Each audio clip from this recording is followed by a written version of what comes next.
5,000 लोकांमागे एक traffic police. Smart सिटीच्या नावाखाली खरं तर रस्ते छोटे केले गेले। वाहतूक कोंडी काय कमी व्हायला तयार नाही। चालणाऱ्याला तर आपल्या देशामध्ये काही इज्जत आहे की नाही। नगर पुणे रस्ता हा प्रचंड ट्रॅफिक मध्ये अडकलेला रस्ता आहे। त्यात हे कॅमेरे डबल चलन टाकतात, हे कॅमेरे चुकीचे नंबर घेतात। तर मग ही तंत्रज्ञान आपण सगळ्या राज्यभर का राबवू शकत नाही? पिंपरी चिंचवड महानगरपालिका सोडता कोणत्याही महानगरपालिकेत BRT सक्सेसफुल झालेला नाही। राज्यातील सामान्य माणसाच्या अतिशय जिव्हाळ्याचा प्रश्न म्हणजे सध्या रस्त्यावरून चालणारी ट्रॅफिक हा झालेला आहे। इतक्या मोठ्या प्रमाणावर आपल्याकडे वाहनांची संख्या वाढत असताना रस्ते मात्र दिवसेंदिवस आपण रुंद करूनही अरुंद होत असताना सभापती महोदय, वाहतूक कोंडी काय कमी व्हायला तयार नाही। टॉमटॉम ट्रॅफिक इंडेक्स हे जगभरातील सगळ्या ट्रॅफिकचं मूल्यमापन करणारी एक संस्था आहे आणि त्या संस्थेच्या दृष्टीने अनेक दिवसांपासून पुणे आणि मुंबई जे आहे ते जगातील सगळ्या जास्त ट्रॅफिकच्या ह्याच्यामध्ये वरच्या नंबरलाच सातत्याने आपण त्याच्यामध्ये आहे। आता ही परिस्थिती सातत्याने निर्माण होत असताना सरकारने देखील काही धोरणात्मक निर्णय घेण्याचं ठरवलेलं आहे। मला अभिनंदन केलं पाहिजे माननीय मुख्यमंत्री देवेंद्रजी फडणवीस साहेबांचं आणि या सरकारचं आणि परिवहन मंत्री प्रताप सरनाईक साहेबांचं की मध्यंतरी त्यांनी एक धोरण जाहीर केलं की पार्किंग असल्याशिवाय गाडी विकत घेता येणार नाही, अशा पद्धतीचं एक धोरण त्या ठिकाणी करण्याचा निर्णय हे राज्य शासन घेण्याच्या विचाराधीन आहे किंवा तो घेतलेलाही असेल कदाचित। मला असं वाटतं की हे असे निर्णय घेणं आणि काही कठोर निर्णय घेणं हे ट्रॅफिकच्या दृष्टीने अत्यंत गरजेचं आहे। सभापती महोदय, कालच माननीय मुख्यमंत्र्यांकडे हिंजवडीच्या ट्रॅफिकच्या बाबतीमध्ये पुण्याच्या सविस्तर बैठक झालेली आहे। खरं तर या प्रश्नाचं उत्तर देण्यासाठी नगरविकास मंत्री उपस्थित आहे, पण हा प्रश्न फक्त नगरविकास विभागाशी संबंधित नसून याच्यामध्ये नगरविकास असेल आणि पोलीस म्हणजे गृह विभाग असेल असा संयुक्त खरं तर हा प्रश्न आहे। आपल्या शहरामध्ये कालच चर्चा होत असताना मंत्री महोदय आपण पाहिलं की टॉयलेटची ज्यावेळेस चर्चा आपली चालू होती त्यावेळेस एक विषय आला की शहरांमध्ये टॉयलेट्स कुठे आहेत सार्वजनिक याचं एक ॲप तयार असलं पाहिजे।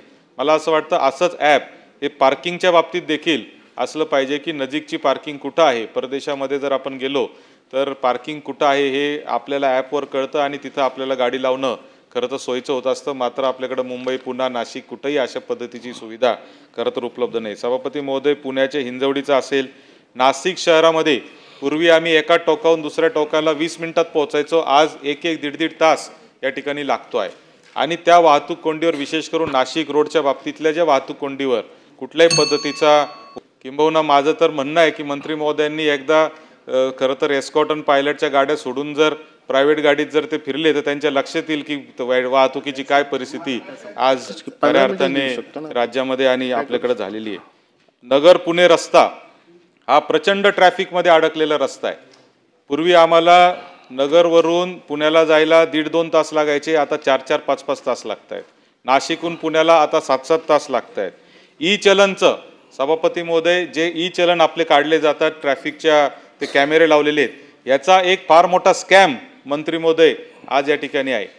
जवळजवळ 1,000 कोटी रुपयाचे आपल्याला वसुली करणं आज ई चलनचं 2024 मधला आकडा आहे। 1,000 कोटी रुपये आपल्याला लोकांकडून येणं आहे, परंतु सामान्य माणसाची तक्रार अशी आहे की याच्यात हे कॅमेरे डबल चलन टाकतात, हे कॅमेरे चुकीचे नंबर घेतात किंवा स्पीड नसेल तरी त्याचा एव्हिडन्स नसतानाही त्याच्यावर चलन पडतंय। हजार रुपयाचे चलन सामान्य माणसावर पडतायत आणि त्याची देखील मला असं वाटतं काळजी घेणं गरजेचं आहे। सभापती महोदय, वाहनांची प्रचंड वाढ, अपूर्ण रस्ते, सार्वजनिक वाहतुकीचा अभाव, नियोजनाचा अभाव या कारणास्तव हा ट्रॅफिकचा मुद्दा वाढत चाललेला आहे। अपूर्ण पोलीस बळ हे देखील महत्त्वाचं कारण आहे। महाराष्ट्रामध्ये 5,000 लोकांमागे एक ट्रॅफिक पोलीस अशा पद्धतीचं आत्ता सध्याचं आकडेवारी आहे, जी मला असं वाटतं की अत्यंत कमी आहे। आंतरराष्ट्रीय पातळीवर पाहिलं तर 1,000 लोकांमागे एक ट्रॅफिक पोलीस इतका आकडा असतो, आपल्याकडे 5,000चा आहे। तर मग हे जर आपण मनुष्यबळ जर घेऊ शकणार नसू तर तंत्रज्ञानाचा वापर आपण केला पाहिजे। आणि एक अत्यंत चांगलं उदाहरण मागच्याच महिन्यात मला पेपरमध्ये वाचण्यात आलं तर वसई विरार येथील पोलीस आयुक्तालयाने आर्टिफिशियल इंटेलिजन्सच्या वापराने ई चलन काढण्याचा आणि ट्रॅफिकचे नियम तोडणाऱ्यांवर वचक ठेवण्याचा प्रयत्न तिथल्या केला आणि तो अत्यंत यशस्वी असा प्रयोग झाला आहे आणि त्याबद्दल मीरा भाईंदर पोलीस आयुक्तालयाला आता 100 दिवसांच्या कार्यक्रमातला पहिला नंबरचा पुरस्कार पण मिळालेला आहे. तर मग ही तंत्रज्ञान आपण सगळ्या राज्यभर का राबवू शकत नाही हा खऱ्या अर्थाने सभापती महोदय प्रश्न आहे. इथं नगरविकास मंत्री बसलेले आहेत. BRTचा आपण रस्ते बससाठी आपण रॅपिड ट्रान्समिशनचा रोड आपण तिथं ठेवला. पिंपरी चिंचवड महानगरपालिका सोडता कोणत्याही महानगरपालिकेत BRT सक्सेसफुल झालेला नाही ही देखील वस्तुस्थिती आहे. पिंपरी चिंचवडमध्ये मात्र अत्यंत चांगल्या पद्धतीने ते चालू आहे. स्मार्ट सिटीच्या नावाखाली खरं तर रस्ते छोटे केले गेले आहेत. सायकल जिथं सायकल आपल्याकडे चालत नाही तिथं सायकलिंगचे ट्रॅक तयार केलेले आहेत आणि चालणाऱ्यांची तर सभापती महोदय काहीच काळजी चालणाऱ्यांची तर आपल्याकडं कुठल्या पद्धतीची काळजी आपण घेऊ शकत नाही ही वस्तुस्थिती आहे. चालणाऱ्याला तर आपल्या भागामध्ये आपल्या देशामध्ये काही इज्जत आहे की नाही हाच खऱ्या अर्थाने फार मोठा प्रश्न आहे. 100 मीटर 200 मीटर सुद्धा आपण चालू शकत नाही रस्त्यावर अशी परिस्थिती आहे आणि जगात जर आपण पाहिलं तर चालणाऱ्याला सगळ्यात पहिला मान दिला जातो आणि गाडीत बसणाऱ्याला सगळ्यात शेवटचा मान दिला जातो आणि आपल्याकडं 100 मीटर सुद्धा फुटपाथवरून सरळ माणूस चालू शकत नाही आणि स्मार्ट सिटीच्या नावाखाली इतके मोठे मोठे फुटपाथ केले त्याच्यावर दुकानं आणि त्याच्यावरून आता ह्या सगळ्या गोष्टी नाशिक असेल पुणे असेल मुंबई असेल ठाणे असेल सगळ्या शहरांमध्ये सभापती महोदय हे झालेलं आहे.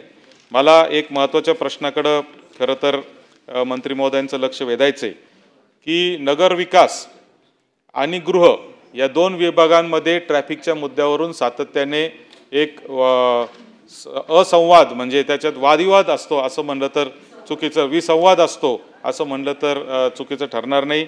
उदाहरण म्हणून सांगतो की मुंबईमध्ये 11% सिग्नल असे आहेत अभ्यासातून असं लक्षात आलं आहे 11% सिग्नल असे आहेत की जे निरुपयोगी आहेत किंवा बंद तरी आहेत आणि त्याचं मेंटेनन्स जे आहे ते महापालिका करत असते.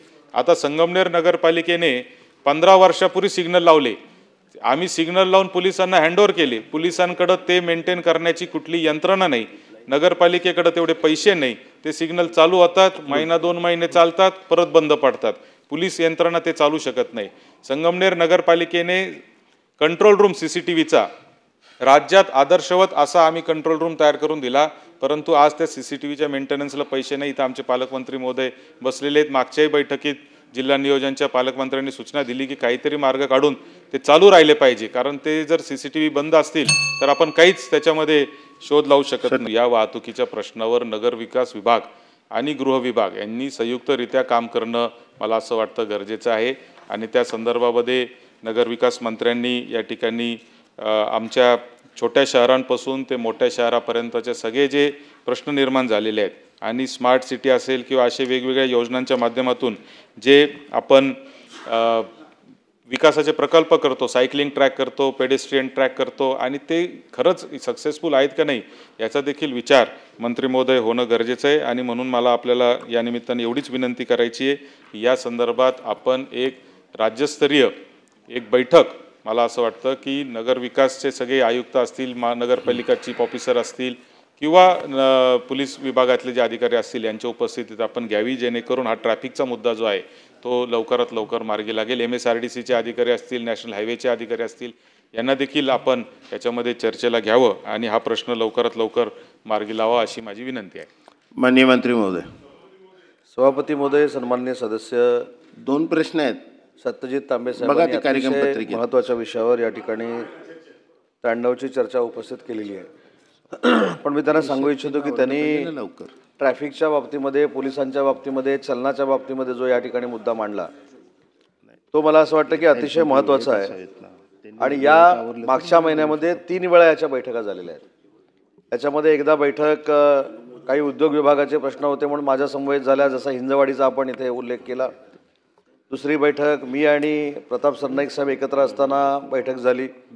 एक बैठक एकनाथ शिंदे साहेबांसोबत झाली आणि शेवटची जी बैठक झाली ती माननीय मुख्यमंत्री महोदयांनी गृह विभागाचे जे ACS आहेत इक्बाल चहलजी त्यांच्या अध्यक्षतेखाली एक बैठकीचं आयोजन केलं होतं आणि सगळ्या तांबे साहेबांनी सांगितलेल्या ज्या शक्यता आहेत त्या पडताळण्यासाठी एक समिती देखील राज्यस्तरीय उच्चस्तरीय समिती ही स्थापन केलेली आहे.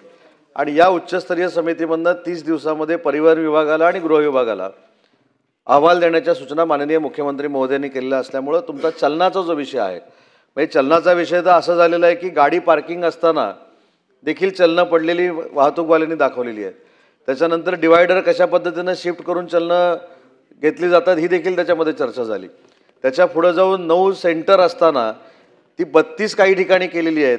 ते कॅमेरे कोणी लावले त्याची देखील चौकशी होते. म्हणजे सन्माननीय सभापती महोदय तांबे साहेबांनी जो मुद्दा मांडला त्याच्या पुढे जाऊन शासनाने ही समिती नेमलेली आहे आणि त्याच्यातनं एक चांगला पर्याय वाहतूकदारांना निष्पन्न होईल. ट्रॅफिकचा जो मुद्दा आहे, सन्मान्य सदस्यांनी सांगितलं की मुंबईसह जी मोठमोठ्या शहरामध्ये ट्रॅफिकची कोंडी होते त्याच्यामध्ये मला सांगताना एक महत्त्वाची माहिती सांगितली पाहिजे की आतापर्यंत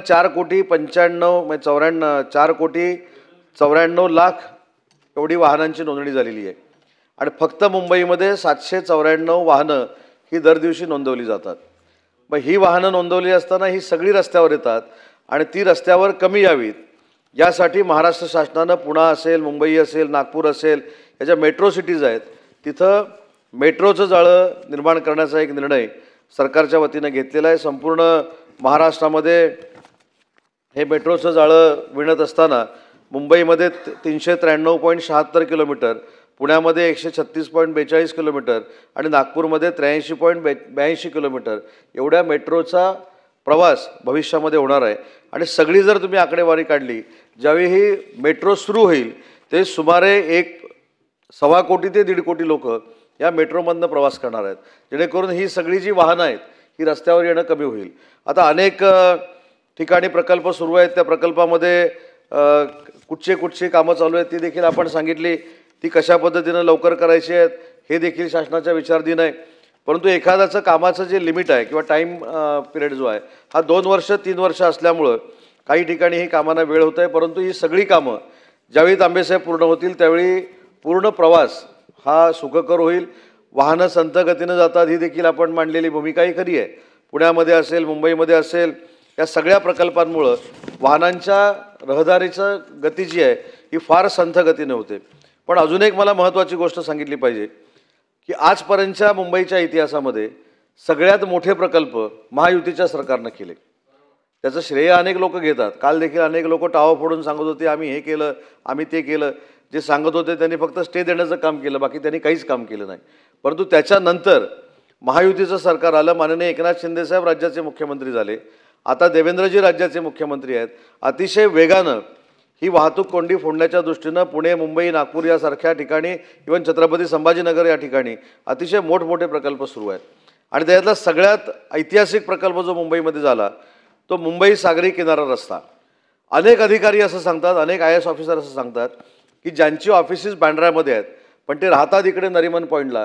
पूर्वी त्यांना तिथं पोचायला 1.5 ते पावणे 2 तास लागायचे, पण आता 17 ते 18 मिनिटामध्ये, जास्तीत जास्त 20 मिनिटामध्ये ही सगळी लोकं बँड्राला पोचू शकतात किंवा बँड्रावरनं इकडे पोचू शकतात.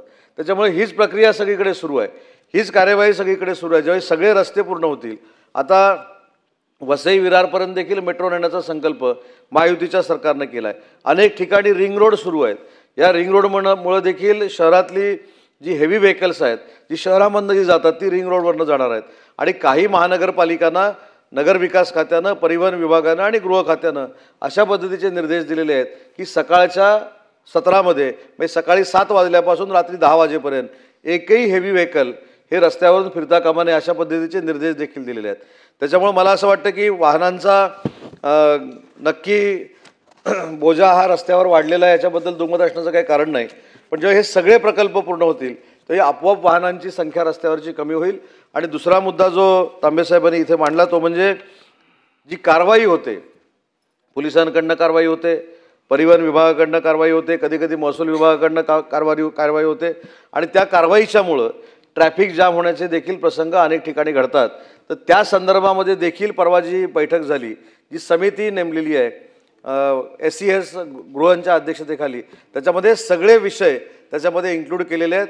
मी चहलजींना स्वतः त्या ठिकाणी सूचना करेन, या संदर्भातल्या आपल्या ज्या काही भूमिका आहेत त्या स्वतंत्ररित्या त्यांनी ऐकून घ्याव्यात आणि त्याची देखील समावेश त्या पूर्ण कार्यक्रम पत्रिकेमध्ये करावा.